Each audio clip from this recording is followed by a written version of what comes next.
falando conosco e nos abençoando em nome de Jesus. Amém e amém. Amém. Boa noite. Graça e paz do Senhor Jesus. Primeiro eu já quero dizer uma coisa para vocês. Se tem um lugar que eu me sinto extremamente desconfortável, é esse lugar aqui. Eu gosto lá da sala, eu gosto de sentar na minha poltrona, do lado do meu marido, que ele me cutuca quando eu estou falando demais, ele faz um gestozinho ali com a perna. Eu gosto de uma mesa, uma conversa, falar de Jesus. Mas isso aqui, esse microfone... Só que, semana passada, pastor Paulo, o senhor complicou demais a minha vida. Me deixou numa situação assim. Quem não estava aqui na semana passada e não ouviu a ministração do pastor Paulo, por favor, entre no YouTube. E que o Senhor Jesus te deixe numa sinuca de bico, igual ele me deixou. Porque aí o pastor Arthur, astuto como ele só, no dia seguinte ele me liga para eu estar aqui hoje. E aí, como é que eu ia dizer não? Eu acho que o pastor Arthur pensou assim, deixa eu ver se ela faz parte dos 300. O Senhor complicou demais a minha vida. Então eu tenho que estar aqui. Que o Senhor conduza essa noite. Que o Senhor fale ao nosso coração aqui. E eu queria... Pastor Arthur, eu queria muito ser fofinho e falar coisinha linda da família. Mas vamos ver o que o Senhor preparou. Eu queria primeiro ler com vocês. Luli pode pôr para a gente ali. Isaías 53. Eu quero trazer esse texto para trazer uma introdução para vocês daquilo que o Senhor colocou no meu coração. Esse texto diz assim: quem creu na nossa pregação e a quem foi revelado o braço do Senhor? Quem de fato entendeu? Quem de fato está tendo a sua vida transformada por aquilo que o Senhor tem nos falado? Quanto da nossa vida verdadeiramente foi transformada desde aquele momento que o Senhor te encontrou? Quanto da nossa vida mudou desde aquele momento? Quando a gente lê a Bíblia e lê ali as cartas de Paulo, nós vamos ver ele muitas vezes exortando cada igreja que ele está escrevendo, e ele sempre diz assim: agora que vocês conhecem o Evangelho, agora que vocês conhecem o Senhor, agora que vocês nasceram de novo, outras vezes ele fala, agora que vocês tiveram um entendimento aberto, vocês precisam viver de modo diferente. O seu pensamento precisa ser diferente, as suas atitudes precisam ser diferentes, a sua vida tem que ser transformada, algo novo precisa acontecer. E quando eu vejo Paulo escrevendo isso nas suas cartas às igrejas, eu preciso sim entender que há pessoas eleitas do Senhor, pessoas nascidas de novo, filhos de Deus, dentro das igrejas, mas que ainda não tiveram, não estão tendo o seu entendimento transformado. Ainda não estão vivendo a plenitude daquilo que Deus tem para a vida delas. E o pior de tudo é que essas pessoas não se dão conta disso. Acham que está tudo bem, acham que está tudo certo, mas na verdade elas estão perdidas em si mesmas. Por isso nós vemos tantos lares destruídos dentro da igreja. Por isso a gente vê tanta vida que não vai, parece que não roda, parece que as coisas não acontecem, as coisas não mudam. Pessoas que estão uma vida inteira dentro da igreja. Muitas vezes nós estamos ouvindo o que Deus está dizendo, mas nós não estamos escutando. Para que a gente escute o que Deus está dizendo, a gente precisa parar, a gente precisa focar e dar atenção para aquilo que a nossa audição captou. Senão a gente não vai entender o que Deus está nos falando. A mesma coisa acontece com a nossa visão. A gente enxerga. E enxergar é muito superficial. Mas para ver, eu preciso focar. Para ver, eu preciso dar atenção. Para ver, eu preciso olhar mais minuciosamente. E nós não podemos ficar olhando para as coisas de Deus superficialmente. Se nós não entendermos o propósito de Deus para as nossas vidas, nós vamos andar perdidos. Muitas vezes em nós mesmos. Eu me lembro da passagem lá quando José e Maria vão para a festa da Páscoa junto com o menino Jesus. E num dado momento daquela festa, eles, na hora de ir embora, ou antes um pouco, eles se perderam de Jesus, se esqueceram dele, eles vão embora. Eles se esqueceram de Jesus dentro do lugar santo, dentro do templo. Levou 3 dias para eles se reencontrarem. E quando eles se reencontram, Maria chega já dando meio que uma bronca no menino, onde é que ele estava, e Jesus fala assim para eles. É como se, eu vou falar nas minhas palavras, é como se Jesus estivesse dizendo assim para eles: eu estou onde eu devia estar. Eu estou no meu propósito. Eu estou na casa do Pai. Foi para isso que eu vim. Vocês esqueceram para quem eu vim. Parece que vocês se esqueceram quem eu sou e foram para outro lugar. Na alegria da festa, na comunhão, no corre-corre, de tudo que estava acontecendo, vocês se esqueceram e saíram. E o texto ele continua nos dizendo assim, logo que Jesus fala essas coisas para ele, o texto diz assim, mas eles não entenderam o que Jesus disse. E seguiram a vida e o menino seguiu com eles. Muitas vezes nós estamos assim. E é por isso que nessa noite a minha oração, antes de chegar aqui, foi a mesma que Paulo fez lá em Efésios 1. Que o Senhor abra o nosso entendimento, para que nós possamos entender a grandiosidade, a riqueza do que Ele fez por nós. E que nós não nos achemos mais perdidos em nós mesmos. E eu queria observar com vocês nessa noite o capítulo 15 do livro de Lucas. Pode colocar para a gente, filha? Eu vou ler primeiro os 3 primeiros versos, para a gente começar a entender aqui o que Jesus está falando para nós. Lucas 15, verso 1, vou ler aqui na minha Bíblia. Aproximaram-se de Jesus todos os publicanos e pecadores para ouvir. Os fariseus e os escribas murmuravam dizendo, este recebe pecadores e come com eles. Então Jesus lhes contou esta parábola. E Jesus aqui vai contar 3 parábolas. A parábola da ovelha perdida, da dracma perdida e do filho pródigo. Mas primeiro eu quero chamar a sua atenção para quem que Jesus está falando. Quem é o público de Jesus aqui? Já no início do capítulo ali, nós vemos que Jesus está cercado. Tem uma coleção de pecadores ouvindo ele ali. Seguindo Jesus para ouvi-lo. Pecador de todo tipo, estava ali do lado dele. E Lucas nos fala que estavam ali também os fariseus, os escribas, os líderes religiosos, doutores da lei. Os religiosos estavam ali. E esses religiosos estavam falando, olha o que ele está fazendo. Ele anda com esses pecadores, ele até come com eles. E Jesus, sabendo disso, ele vai contar essas 3 parábolas aqui. Então, Jesus está contando essas parábolas, não são para o grupo de pecadores que está ao lado dele. Jesus está falando com aqueles religiosos. Essas 3 parábolas que Jesus vai contar aqui, ele está se dirigindo diretamente a esse grupo de pessoas, aos religiosos. Hoje, a nós, crentes, eu e você. E vamos ver o que Jesus vai falar aqui então. Eu vou me ater com você na parábola do filho pródigo, porque quando nós entendemos essa parábola, ela vai trazer luz para as outras 2. E ver que Jesus está falando basicamente a mesma coisa com eles. Primeiro, para que você entenda, pródigo significa, é um termo usado para uma pessoa que ela é excessivamente generosa ou excessivamente gastadora. É um termo que é usado para se referir a algo que é abundante, extravagante. Por isso, uma vez eu vi uma pregação do Charles Spurgeon que ele dizia, é necessário um Deus pródigo para um pecador pródigo. Vamos ler o texto junto comigo, acompanhe a leitura. Vamos lá, Lucas 15, a partir do verso 11, é onde fica a parábola do filho pródigo. Jesus continuou porque ele já contou 2 parábolas para eles antes.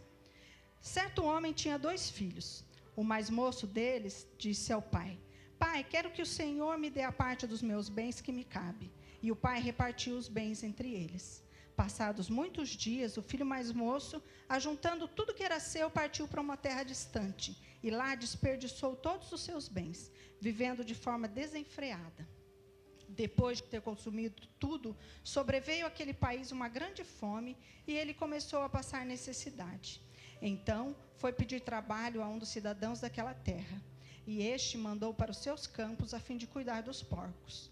Ali, ele desejava alimentar-se das alfarrobas que os porcos comiam, mas ninguém lhe dava nada. Então, caindo em si, disse, quantos trabalhadores do meu pai têm pão com fartura, e eu aqui estou morrendo de fome? Vou me arrumar, voltar para o meu pai e lhe dizer, pai, pequei contra Deus e diante do Senhor, já não sou digno de ser chamado seu filho. Trate-me como um dos seus trabalhadores. E arrumando-se foi para encontrar o pai. Vinha ele ao longe quando o seu pai o avistou, e compadecido dele, correu e abraçou e o beijou. E o filho lhe disse, pai, pequei contra Deus e contra o Senhor, e já não sou digno de ser chamado seu filho. O pai, porém, disse aos servos, tragam depressa a melhor roupa e vistam nele. Ponham um anel no dedo dele e sandália nos pés. tragam e matem o bezerro gordo. Vamos comer e festejar, porque este meu filho estava morto e viveu, estava perdido e foi achado. E começaram a festejar. Ora, o filho mais velho estava no campo, e quando voltava, ao aproximar-se da casa, ouviu a música e as danças, e chamou um dos empregados e perguntou o que era aquilo. Ele os informou: o seu irmão voltou, e por tê-lo recuperado com saúde, o seu pai mandou matar um bezerro gordo. E o filho mais velho se indignou e não queria entrar. Saindo, porém, o pai procurava convencê-lo a entrar. Mas ele respondeu ao seu pai: faz tantos anos que o sirvo, e o Senhor eu nunca transgredi um mandamento seu, mas o Senhor nunca me deu um cabrito sequer para eu fazer uma festa com os meus amigos. Mas quando veio esse filho, que sumiu com os bens do Senhor, gastando tudo com prostitutas, o Senhor mandou matar o bezerro gordo para ele. Então o pai respondeu: meu filho, você está sempre comigo, tudo que eu tenho é seu. Mas era preciso festejar e alegrar-se, porque esse seu irmão estava morto e reviveu, estava perdido e foi achado. Rapidamente olhando essa parábola, nós vemos aqui 3 personagens: o pai, o filho mais novo e o filho mais velho. O irmão mais novo representa aquele conjunto de pecadores que estavam ali com Jesus, ouvindo a Jesus. Ele pega a herança do pai, ele vai para outro lugar, ele desperdiça tudo absolutamente, faz tudo de errado. O irmão mais velho é aquele que fica em casa, que obedece o pai. Ele é como os fariseus, ele é os religiosos que estavam ali ouvindo a Jesus. Ele representa pessoas morais, pessoas cheias de boas obras, mas que, assim como aqueles fariseus ali, eles estavam mortos e perdidos neles mesmos. Em segundo lugar, eu queria chamar a sua atenção, como fica fácil a gente ver nessa parábola, que tanto o irmão mais novo como o irmão mais velho, eles estão muito distantes do pai, que aqui representa a Deus. Os 2 irmãos, eles estão distantes do coração do pai. Os 2 estão perdidos. E é por isso que o pai tem que sair para chamar os 2 para aquela festa que ele está preparando. O irmão mais novo não ama o pai, ele só quer o dinheiro do pai. E porque ele só quer o dinheiro do pai, ele exige a herança dele, e ele pega tudo, e ele vai embora e perde tudo, vê tudo aquilo que a gente leu ali. No final dessa parábola, a gente vê que o irmão mais velho também não ama o pai verdadeiramente. Quando o pai está dando aquela festa, né, de alegria pela volta do filho, que aquele devia ser o dia mais feliz para aquele pai, o irmão mais velho, ele não quer entrar.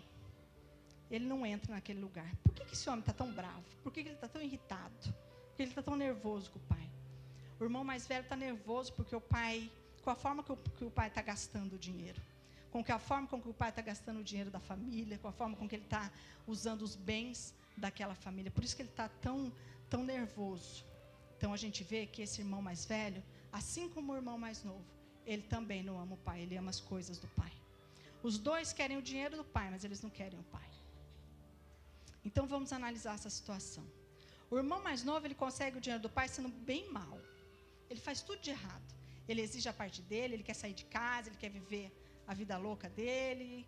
E é isso que ele faz. Ele vai para longe, ele gasta todo o dinheiro. Agora, como que o irmão mais velho, ele tenta pegar o dinheiro do pai? Esse irmão mais velho, ele tenta pegar o dinheiro do pai ficando em casa, sendo bonzinho, cooperando, obedecendo. É isso que ele está fazendo ali. Olha o que ele disse lá no verso 29. Eu nunca te desobedeci. Eu nunca descumpri aquilo que o Senhor me pediu. Essa é a maneira do filho mais velho pegar o dinheiro do pai. Sabe o que Jesus está falando para nós aqui hoje?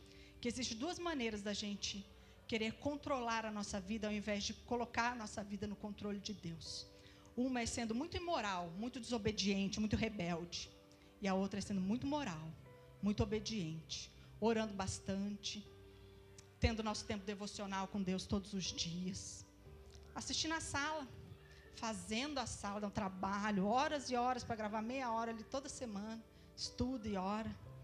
O irmão mais velho, esse irmão mais velho, que ele pensa assim: já que eu sou tão bonzinho, que eu fiz tudo certo, nunca te desobedeci, se eu tenho que fazer as coisas como eu quero, Deus tem que me abençoar, Deus tem que me prosperar, Deus tem que ouvir minha oração, Deus precisa me levar para o céu. Só falta Ele colocar a mão na cintura assim, olha para mim, Deus, olha como eu sou, olha tudo que eu faço, me respeita. Só falta dizer isso para Deus. Mas lá no fundo é isso que ele está falando. Irmão mais velho como esse aqui, é isso que eles falam. E sabe o que isso quer dizer para nós? Que muitas vezes Jesus é o nosso exemplo, é a nossa admiração, mas ele não é o nosso Salvador. Esses dois aqui esses dois irmãos, eles, na verdade, eles são senhores e salvadores deles mesmos. E existem duas maneiras de nós sermos Senhor e Salvador das nossas vidas. Uma é a gente ficando muito longe daquilo que que a palavra de Deus nos diz que é a vida de alguém que conhece a Deus. Estando muito longe, sendo muito mal, como esse filho mais novo aqui. E a outra é sendo uma vida muito religiosa, muito certinha, muito moral. Sendo muito moral, sendo muito imoral. São duas maneiras de nós rejeitarmos a Deus. Nós temos que estar muito atentos a isso. O irmão mais velho, ele pensa e ele acha que está tudo bem, que ele está com Deus. Eu fico em casa, eu obedeci, eu fiz tudo certo, eu faço tudo que está ali. Mas na verdade não há diferença entre esses dois irmãos. O final dessa parábola ela é chocante. Porque a gente viu ali que os dois estão completamente alienados do Pai. Os dois estão completamente distantes do coração do Pai. E o chocante é que o irmão mais novo, aquele que saiu, que fez tudo errado, que só aprontou, ele entra na festa. O texto fala que ele entrou na festa. E o irmão mais velho, ele não quer entrar na festa, ele não entra. O menino mau entrou na festa, que aqui representa a salvação. O menino mau entrou. O menino bonzinho não entrou. Ele não quis entrar. E sabe que o menino bonzinho, ele não entrou na festa, apesar da bondade dele, apesar dele ter feito isso e aquilo, mas por causa da sua bondade. É por isso que ele não entra. O evangelho, ele não se trata de religião ou a falta de uma religião. Ele não é viver de forma imoral ou de forma moral, certo e errado, e tampouco é o meio disso. O evangelho é algo totalmente diferente. Mas muitas vezes as nossas igrejas estão cheias de pessoas que olham assim, eu obedeço, entendem o evangelho dessa maneira, eu obedeço, e aí eu sou aceita por Deus. Eu vou fazer tudo certo, e aí Deus me aceita. E o evangelho é totalmente o contrário disso. O evangelho se trata de eu sou aceita por Deus, por aquilo que Jesus fez na cruz, e por causa disso eu obedeço. E por causa disso, eu não vivo uma vida imoral. E por causa disso, eu procuro buscar viver aquilo que está na palavra de Deus. É como se dentro da nossa igreja tivesse um ringue. Como que a pastora Valéria colocou aqui no último encontro de casais. De um lado, a gente tem, eu obedeço e sou aceito por Deus. E do outro, nós temos, eu sou aceita por Deus por causa daquilo que Jesus fez na cruz. E por isso eu obedeço. E nós temos dentro das igrejas, sentado, duas pessoas, pensando dessas duas maneiras, e elas se sentam lado a lado nas cadeiras. Essas duas estão se esforçando para ter uma vida de oração. Essas duas estão se esforçando para trazer os seus dízimos e ofertas. Essas duas pessoas estão igualmente se esforçando para viver uma vida mais próximo possível daquilo que a palavra de Deus diz. Mas cada uma delas por motivos completamente diferentes. Cada uma delas movidas por um espírito completamente diferente. E o resultado para cada uma delas vai ser também completamente diferente. Pessoas como esse irmão mais velho aqui, dessa parábola, eles obedecem a Deus para obter coisas. Eles fazem de Deus um meio para obter aquilo que eles querem, ou no mínimo, não serem castigados. Eu vou fazer isso, senão a coisa vai ficar ruim para mim. É melhor eu obedecer aqui, senão algo não vai dar certo. Eles obedecem a Deus, então. Tentam servir a Deus, mas tudo isso para ter direito, para ter um crédito com Deus. Eles realmente pensam que tem um crédito. Mas pessoas que creem no evangelho, elas são diferentes. As pessoas, o evangelho não é sobre eu me apresentar diante de Deus com vestes brancas, plena, perfeita, e Deus ficar em dívida comigo e eu ter um crédito com Deus. O evangelho é sobre Jesus ter dado a sua vida na cruz por mim, e agora a minha vida pertence a Ele. Saber que nós somos a alegria, o deleite de Deus, não há coisa melhor que isso. Saber que o Senhor nos ama, esse é o nosso prêmio, e isso é tudo que nós ganhamos. Quem creu no evangelho, obedece sim, tem que obedecer, Mas essa obediência é para ter mais da presença do Pai. É para estar mais aos pés do Senhor. É para se sentar diante de Deus e estar na presença dEle cada vez mais. Isso é o que move o coração de quem entendeu o Evangelho. Quando nós entendemos o Evangelho, quando nós somos transformados por Ele, nós queremos espelhar a Deus. Os irmãos mais velhos, como esse dessa parábola, eles querem manipular Deus com a sua obediência, com a sua performance. E a performance espiritual. Uau, como eu sou, como eu oro, como eu canto, como eu pulo. Com a sua bondade, com a sua servidão, com a sua prontidão. Eles acreditam que com isso vão ficar com crédito com Deus, vão ter direitos sobre Deus. E por isso eles se sentem mais retos, mais santos, melhores que as outras pessoas. Irmão mais velho, como esse dessa parábola, ele não se importa com os outros, ele não perde tempo com as outras pessoas, porque ele se acha melhor. E é por isso que a gente não vai ver nesse tipo de irmão mais velho crescer aquilo que Paulo fala para nós que tem que crescer em nós, o fruto do Espírito. Alegria, amor, paz, humildade. A gente não vê isso crescer. Nós vamos ver crescer egoísmo, orgulho, contenda, murmuração. Esse filho mais velho reclama. Como ele murmura de tudo. Deixa eu te dizer uma coisa, sabe o que é uma murmuração? Sabe o que você está dizendo para Deus quando você está murmurando do que está acontecendo na sua vida? Você está falando igualzinho a gente falou agora há pouco aqui. Deus, você está fazendo tudo errado. Olha quem eu sou, olha o que eu faço. Não é isso que eu mereço, você está enganado. É isso que você está dizendo para Deus quando você reclama do que está acontecendo na sua vida. E é assim que age o irmão mais velho. Irmãos mais velhos, eles oram. Os fariseus oravam. Se a gente olhar, ler a Bíblia e ver como os fariseus oravam. Mas 90% ou mais das orações de um religioso, ele é para pedir alguma coisa. E aí quando a gente está com uma situação ruim, a gente ora. Quando as coisas vão melhorando, as orações vão diminuindo, quase que acabam. A única coisa que a gente não vai encontrar na oração de um fariseu, de um religioso, do irmão mais velho, é alguém que está ali contemplando a presença de Deus. É alguém que está ali se derramando diante do Senhor. É alguém que está vibrando de estar falando com Deus, de saber o Deus Criador, o Deus Todo-Poderoso, para me ouvir, para falar comigo. Isso não há na oração de um religioso, na oração de um fariseu. O irmão mais velho, ele nunca está disposto a cuidar de outras pessoas. Ele se considera melhor, ele não pode perder tempo com os pecadores, com aqueles que erram. Ele não erra, só os outros que erram. É muito fácil a gente vai ouvir um irmão mais velho dizer assim, diante de alguém que está errando, diante de alguém que teve algum problema: você não tem jeito, não tem salvação para você. Você merece. Você vai ficar nessa vida, você merece tudo que te acontecer de ruim. Eu jamais faria como você. Eu não sou como você. Eu jamais teria esse tipo de atitude sua. São frases de um irmão mais velho como esse aqui. Mas então o que a gente tem que fazer? Qual que é a saída para isso? Para nós não estarmos perdidos sendo essa pessoa. Eu entendo, queridos, que nós precisamos ir para um outro nível de arrependimento na nossa vida. Nós precisamos entender que arrependimento não é só a gente sentir culpa por alguma coisa errada que a gente fez. Os fariseus faziam isso. E até se penitenciavam, né? Tinham as punições quando eles transgrediam alguma coisa da lei. Mas sabe o que acontecia com isso? Eles se tornavam ainda mais fariseus. Porque aí eles pegavam aquele ato de punição que eles faziam, colocavam assim: olha como eu me arrependo, olha o tamanho do meu arrependimento. Eles se tornavam ainda mais religiosos, ainda mais fariseus. A principal coisa, muitas vezes, que está nos separando de Deus é a nossa bondade, são as nossas boas obras, é a nossa obediência. Isso nos leva a estarmos perdidos em nós mesmos. Isso nos leva a uma morte espiritual. Isso nos leva a gente olhar para as famílias dentro da igreja e ver tanta coisa que a gente não devia ver, pelo menos não aqui dentro, não dentro das igrejas.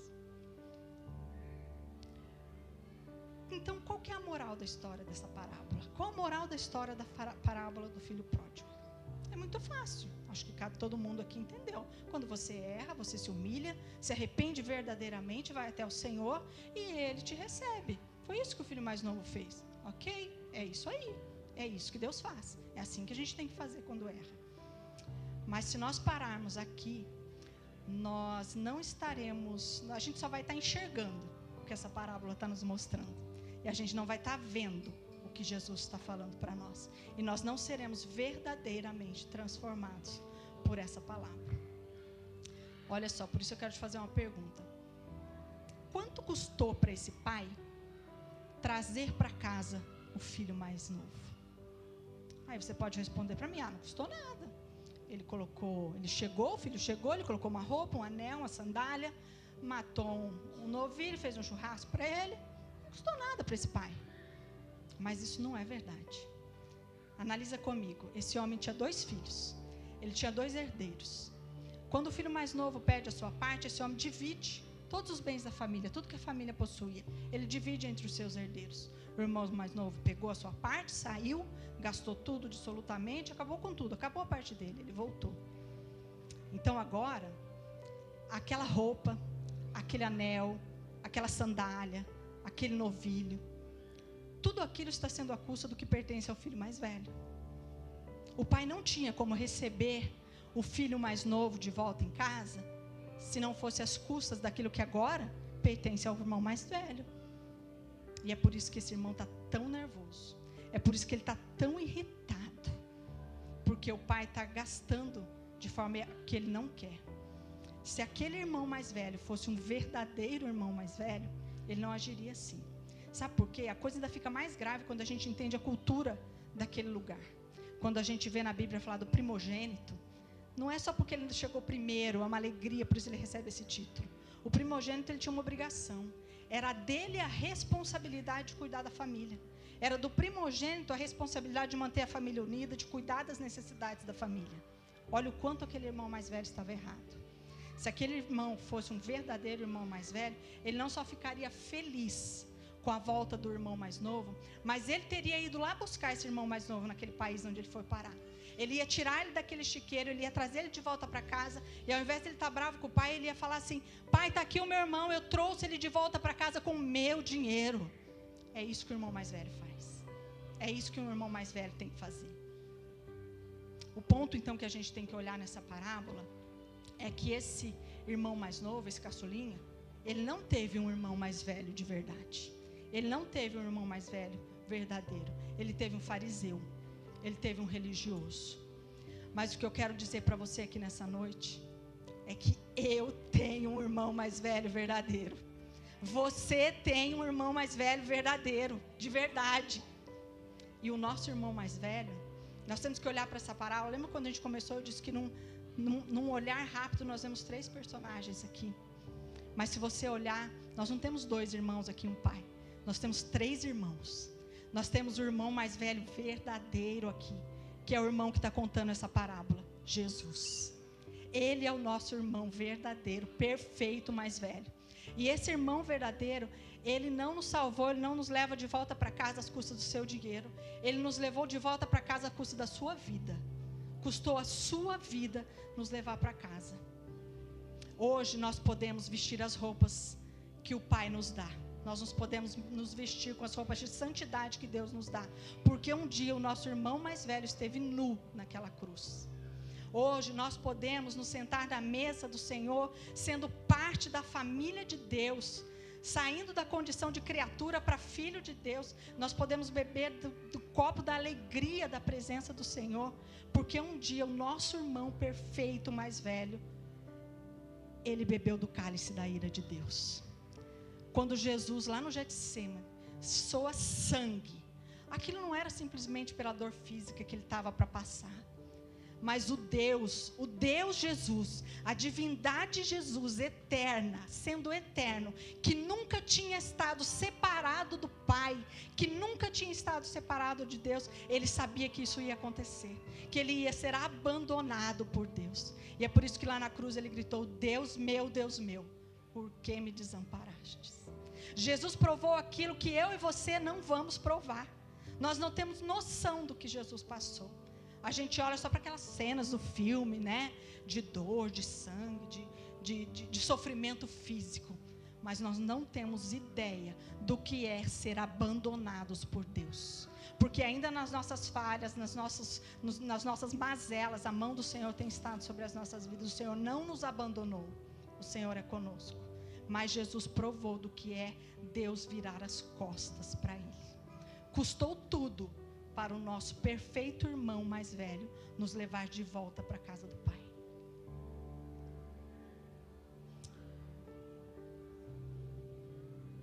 É somente num nível de profundidade mais profundo, de arrependimento mais profundo, aonde Deus quebra o nosso coração, aonde Ele nos confronta, nos mostra quem nós somos, o quanto nós dependemos de Jesus, é que nós começamos a perceber o quanto custou para o nosso irmão mais velho nos levar para casa.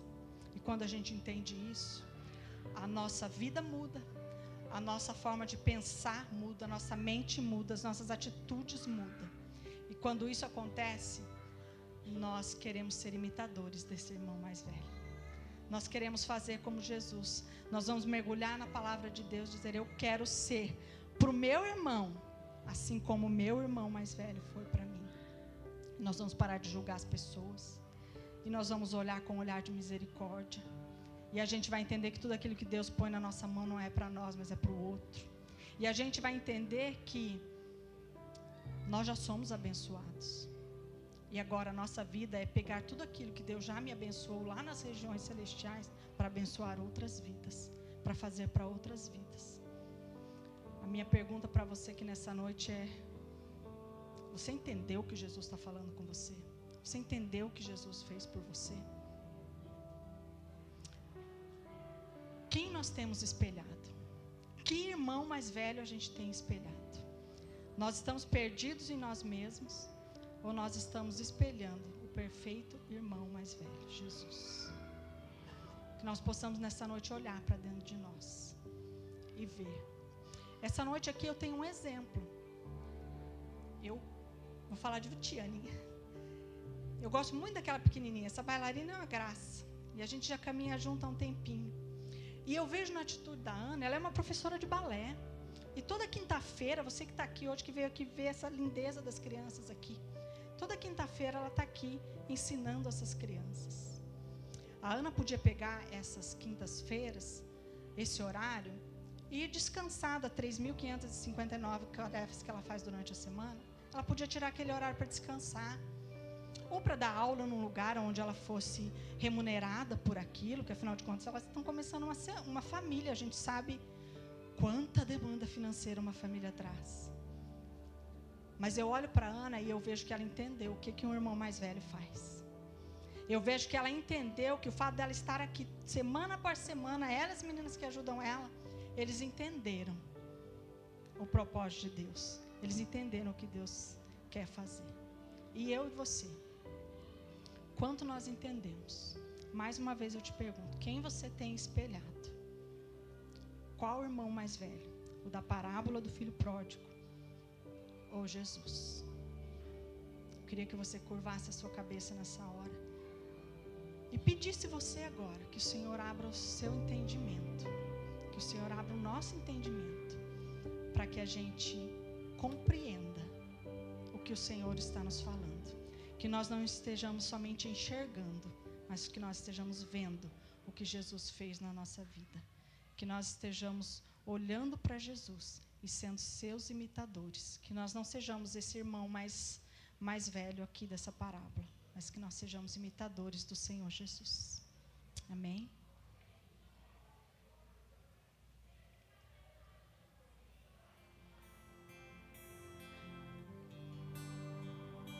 Tanto que eu trabalhei, tanto que me desgastei, tanto que o sol me queimou, cuidando da vinha que não é. Pense no que você está fazendo. Pense em como é o seu relacionamento com Deus. Ele é baseado na cruz de Cristo, na graça de Jesus, ou na sua performance com Ele? Será que um dia